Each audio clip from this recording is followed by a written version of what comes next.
সামৰণি পৰিল নামখলা শ্ৰী শ্ৰী হৰিমন্দিৰ প্ৰাংগণত অনুষ্ঠিত দোলযাত্ৰা আৰু ফাকুৱা উৎসৱ।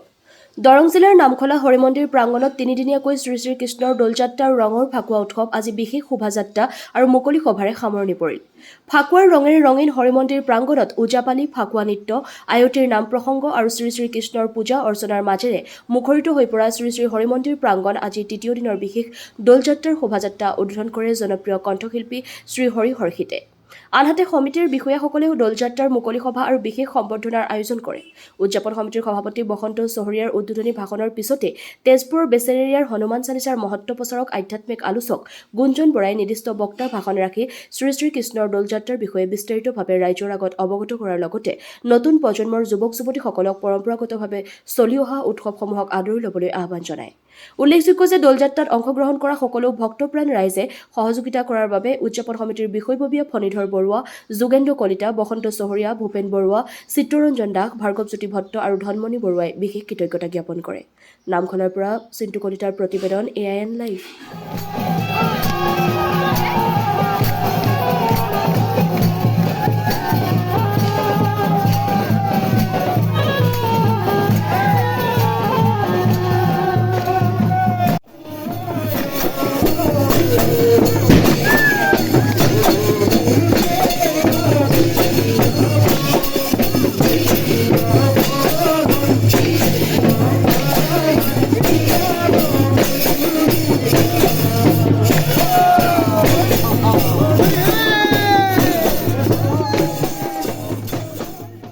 এটা প্ৰবাদ এইটো যাৰ লগত ফাকুৱা কিন্তু জড়িত হৈ আছে, সেই কথাখিনিকে আপোনালোকক ক'ম।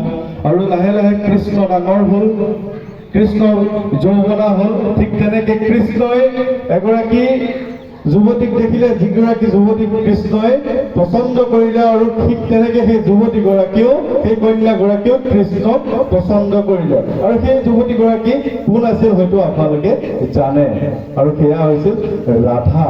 আৰু ঠিক তেনেকে কৃষ্ণ আৰু ৰাধাৰ প্ৰেম হ'ল, কৃষ্ণ আৰু ৰাধাৰ প্ৰেম হ'ল। কিন্তু ঠিকেই, কিন্তু কৃষ্ণৰ বৰণটো যে নীলা আছিলে, কৃষ্ণৰ বৰণটো যে শ্যাম বৰণীয়া আছিলে, ৰাধা আছিলে অপৰূপ সুন্দৰী। ৰাধা ইমানেই ধুনীয়া আছিল, লাহে লাহে কৃষ্ণই ভাবিলে যে পোনপ্ৰথমতে আপোনালোকৰ জৰিয়তে সমূহ অসমবাসী ৰাইজক মই ফাকুৱা তথা দৌল উৎসৱৰ আন্তৰিক শুভেচ্ছা শুভকামনা জ্ঞাপন কৰিছোঁ। নামখলাৰ এই অনুষ্ঠানত আহি নিজকে খুব সৌভাগ্য যেন লাগিছে যে ইমান ধুনীয়াকৈ আয়োজন কৰিছে তেওঁলোকে। ফাকুৱা তথা দৌল উৎসৱৰ যি আয়োজন কৰিছে সঁচাকৈ খুবেই ধুনীয়া লাগিছে। আৰু ফাকুৱাৰ দ্বাৰা যে অসমত বা গোটেই বিশ্বতে যি বেয়া শক্তিবিলাক আছে সেইখিনি শেষ হওক, সকলোৰে মাজত ৰং ৰহস্য বৃদ্ধি পাওক আৰু সকলোৰে মনবোৰ যাতে প্ৰফুল্লিত হৈ থাকক। আৰু ফাকুৱা হৈছে যে আমি বুজি পাব লাগিব যে ফাকুৱা আহিল মানে আমি বসন্তৰ আগমন ঘটিল, বহাগলৈ আৰু বেছি দিন নাই। গতিকে আমি ফাকুৱাৰ দ্বাৰা সকলোকে আহ্বান জনাম যে সকলোৱে খুব শান্তি শৃংখলাভাৱে অনুষ্ঠানটো কৰক। আৰু নামখলালৈ প্ৰথমবাৰ আহিছোঁ, খুব বেছি ভাল লাগিছে আৰু সকলোকে ধন্যবাদ জ্ঞাপন কৰিছোঁ। নৱপ্ৰজন্মক ক'বলগীয়া আচলতে ক'বলৈতো বহুত কথাই আছে, কিন্তু ফাকুৱা বুলি ক'লে আচলতে এনেকুৱা অনুষ্ঠানবোৰেহে আচলতে ফাকুৱাটো বৰ্তমান জীয়াই ৰখা হৈছে। আমি বিভিন্ন ধৰণৰ বাতৰিটো কালিও পাইছোঁ যে বিভিন্ন ধৰণৰ উদ্ভণ্ডালি কিছুমান সৃষ্টি হৈছে। ফাকুৱা বুলি ক'লে আজিকালি বেলেগ কিছুমান পৰিৱেশলৈ গুচি গৈছে। উৎসৱ বুলি ক'লে আচলতে উৎসৱ হৈ থকা নাই, বহুতে বেলেগ ধৰণৰ কিছুমান। এতিয়া ফাকুৱা বুলি ক'লে শ্ৰীকৃষ্ণ ৰাধাৰ যি প্ৰেম কাহিনীৰ পৰা ফাকুৱা উদ্ভৱ হৈছে, বা প্ৰহ্লাদ আৰু হিৰণ্যকশিপুৰ কাহিনীৰ পৰা তেনেধৰণৰ এক ধৰ্মীয় অনুষ্ঠান হৈছে। কিন্তু সেইটো আজিকালি ডিজে কিছুমান হৈছে, ধৰি লওক কিছুমান বেলেগ ধৰণৰ পৰিৱেশ সৃষ্টি হৈছে। আজি নৱপ্ৰজন্মই আচলতে ফাকুৱা বুলি ক'লে এনেবোৰ অনুষ্ঠান যদি আমি গম নাপাওঁ, ইয়ালৈ আহি গম পাইছোঁ যে এনেকুৱা অনুষ্ঠানহে আচলতে আমাৰ শান্তি সম্প্ৰীতি তথা আমাৰ ধৰ্মীয় অনুষ্ঠানবোৰ বজাই ৰখাত যথেষ্ট সহায় হয়। গতিকে নামখলাবাসীক মই বহুত ধন্যবাদ জ্ঞাপন কৰিছোঁ যে এনেবোৰ অনুষ্ঠানৰ দ্বাৰা নৱপ্ৰজন্মই অন্ততঃ বহুত কথা শিকিব লগা আছে, বহুত কথা জানিব পাৰিব। হয়, নমস্কাৰ। আমি সংবাদ মাধ্যমৰ জৰিয়তে অসমবাসীলৈ আমি শুভেচ্ছা জ্ঞাপন কৰিছোঁ নামখলা শ্ৰী শ্ৰী হৰি মন্দিৰ পৰিচালনা সমিতিৰ তৰফৰ পৰা। আমাৰ এই নামখলা শ্ৰী শ্ৰী হৰি মন্দিৰ প্ৰাংগণত বিগত 3 দিন ধৰি দৌল উৎসৱ উদযাপন আমাৰ হৈ আছে। প্ৰথম দিনা আমাৰ গোন যিটো আমাৰ গোন বুলি কয় এই গোণ্ডৰ আমাৰ কাৰ্যসূচী ৰূপায়ণ হ'ল বৈদিকভাৱে। তাৰ পিছদিনা আমাৰ ইয়াতে হ'ল আমাৰ ফাকুৱা নৃত্য প্ৰতিযোগিতা হ'ল, পতাকা উত্তোলন হৈছে। তেনেকৈ ধৰণে আমাৰ সুন্দৰ সুন্দৰ অনুষ্ঠানখিনি ইতিমধ্যে আমাৰ সমাপন হৈ গৈছে।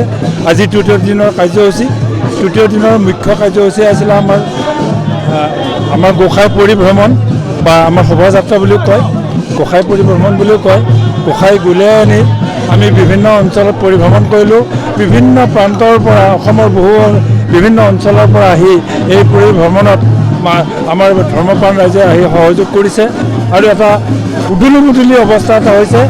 হাজাৰ হাজাৰ মানুহে ইয়াত আহি নাচা বগা কৰিছে, ফূৰ্তি কৰিছে আৰু ৰঙৰ যি ফাকুৱাৰ যি ৰং সানিবলৈ কাৰো কুণ্ঠা পেলোৱা নাই। সকলোৱে যেন স্বতঃস্ফূৰ্তভাৱে এই ৰং সানি ৰঙৰ খেলা খেলিছে। তাক আমি আচলতে আপ্লুত হৈছোঁ, আমাৰ সমিতিয়ে আচলতে আনন্দ পাইছোঁ আৰু ৰাইজক আমি আনন্দ দিব পাৰিছোঁ বুলি আমাৰো অনুভৱ হৈছে। তথাপি আপোনালোকক আমি অনুৰোধ জনাওঁ যে আমাৰ এই অনুষ্ঠানত আহি আপোনালোকে যে এনেকুৱা সহযোগ কৰিছে, আমি সদৌ বৰ্তমান ৰাইজলৈ সমিতিৰ তৰফৰ পৰা আমি ধন্যবাদ জ্ঞাপন কৰিছোঁ। যিকোনো খবৰ আৰু বিজ্ঞাপনৰ বাবে যোগাযোগ কৰক 7896121996 লগতে 7002537271।